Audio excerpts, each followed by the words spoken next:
Tyson Fury is a modern-day master of my personal favorite part of the sweet science, which is the art of deception. A very effective way to set up your punches in boxing is to first deceive your opponent in some way, and there is an infinite ways of doing so. The first example I'm going to show is Fury's use of his lead hand to control the space between him and his opponent, and then use that same lead hand to hide his offense. So here we see Tyson Fury stick out his lead hand in front of Derek Chisora's face. And I always talk about the lead hand because what it does is that it makes your opponent freeze. It gives them something to think about. It occupies them for a second because your opponent has to think, what is he going to do? So here Tyson Fury gets out of the corner, and once again he sticks his lead hand out in Chisora's face. And notice how Tyson Fury is on the ropes and Chisora backs off because he doesn't know how to get around that lead hand of Tyson Fury. So now Fury's going to use that lead hand again. You see him feint it, and then you see him set up a left hook, and then Chisora doesn't know where his lead hand's going to go. So you see Fury steps over to the side and avoids that big right hand. See, right here again, he's going to flash out the lead hand again. You notice how Chisora, he just shells up. So you see Fury, he feints the right hand because he notices that the right hand probably isn't going to land. So he noticed that an opening just by using that lead hand. So here you're going to see Fury use the lead hand. Notice that Chisora shells up again with that high guard. And instead of throwing the right hand this time, he notices that there's the opening to the body. So he shoots that left hook right to the liver. The key point of this exchange was that Fury's use of the lead hand not only kept Chisora off of him, but gave him valuable information on how to find an opening through Chisora's defense. By sticking out the lead hand in Chisora's face and feinting the right hand after, Fury made Chisora think he wanted to set up a right hand to the head, causing Chisora to shell into a high guard. Taking the bait, Chisora goes into the high guard again, which leaves him open for the hook downstairs. Fury lands these punches all the time not because of his technique or speed or any physical attributes, but because he does all of these subtle moves to trick or deceive his opponents into thinking he'll do something else. And here we see Tyson Fury in the southpaw stance, which means that his lead hand is now his right hand, and his right hand is his power hand. So now there's more of a threat from his jabs, and Chisora still can't find a way around that lead hand. You notice how Tyson Fury, he flashes the lead hand. He flashes it, he feints, he'll throw a jab, and Chisora is still trying to find a way around that lead hand.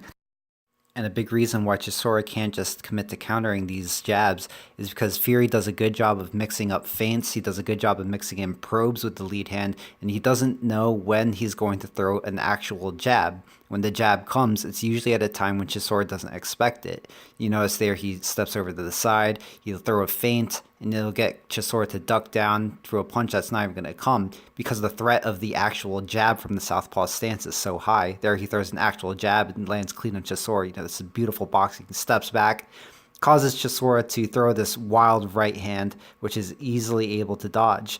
Because of the threat of all these feints, Chisora has no choice but to throw that wild right hand. You see Fury does a beautiful job just clinching him when he gets close. Still in the southpaw stance, you see him throw more jabs and then a left uppercut. You notice everything is up the middle, right up the middle, and he clinches Chisora when he gets too close to the ropes and uses that clinch to get back to the center of the ring. You see him fire more jabs up the middle and into another left uppercut, and everything's up the middle. He steps off to the side, uses all those shots up the middle to get Chisora to tighten the guard, and then that opens up that shot, that big left hook around the guard, which hurts Chisora. Because Tyson Fury deceived Chisora into subconsciously tightening his guard up so that he would be open for the looping shot around his guard. Of course, here and quite possibly his best performance to date against Vladimir Klitschko, Tyson Fury's key to victory was hiding his punches behind feints, which never allowed Klitschko to time him. Just like many of Fury's other opponents, Klitschko found himself standing right in front of Fury, unable to get any offense going. And why is that? It's because Fury constantly feints and constantly gives you things to think about. When fighters are given a complex puzzle like Fury, they tend to become gun-shy. See here how Fury will throw a feint and then step back, and then he'll throw another feint and step back. It's constantly feinting, constantly giving Klitschko different looks. And you notice how Klitschko reacts to these feints. He reacts to every little thing that Fury does, and while he's reacting, he's not throwing any punches, not getting any of his offense going. There you see Fury actually throw a jab, and then he sets up this right hand, which lands cleanly on Klitschko because it was hidden behind the feints. However, it wasn't only the feints that confused Klitschko here. Tyson Fury moves and punches at an irregular rhythm, which makes it much harder to time him for a counter. The fact that he constantly mixes in feints at that irregular rhythm makes him nearly impossible for a world champion veteran boxer like Vladimir Klitschko to time him. And of course, after he lands the right hand, he immediately clinches Klitschko so that Klitschko can't land a counterpunch after. He remains defensively responsible. Excellent boxing. Here we're going to see Fury give more puzzles to Klitschko. See, he steps out to the side. He's going to feint him. He's going to feint him again. He sees the reaction from Klitschko. Left hook, which lands. And here, once again, he's going to feint Klitschko. Feints him again. Sees the reaction. Jab to the body. Klitschko just can't get anything going because he can't time him because of all the feints and all the irregular movement. Let's take a look at all of the looks Tyson Fury gives Klitschko in this sequence. Notice how Fury is in the corner with his hands down, and yet Klitschko still can't get anything started. Look at how he's moving irregularly, how he touches the lead hand, how he feints at Klitschko, he touches the lead hand again, and then jab to the body. This is all because he's moving at such an irregular rhythm that Klitschko can't time him. Even though his hands are down, he still gives him so many things to think about, which allows him to land this jab to the body. Watch this sequence where Tyson Fury is going to look to set up a jab, but then throw a left hook around Klitschko's guard because Klitschko thought that a jab was coming.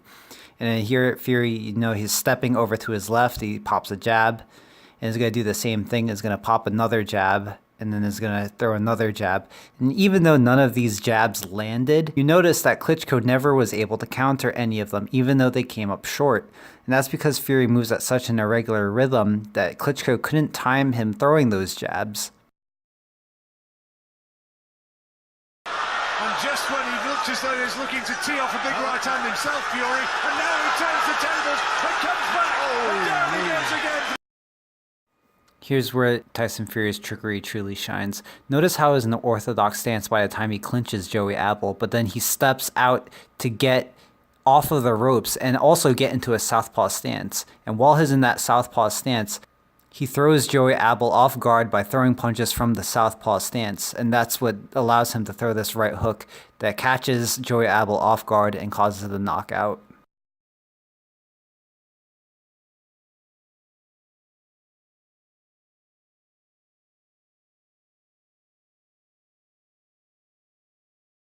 As always, thank you everybody for watching. If you want to see more and you like my content, please click the red button and subscribe. I'll see you guys all in the next one. And let me know down below who you think is going to win the fight between Tyson Fury and Deontay Wilder. Or if you're watching this after the fight, let me know if the person you picked actually won. I'll see you guys all in the next one.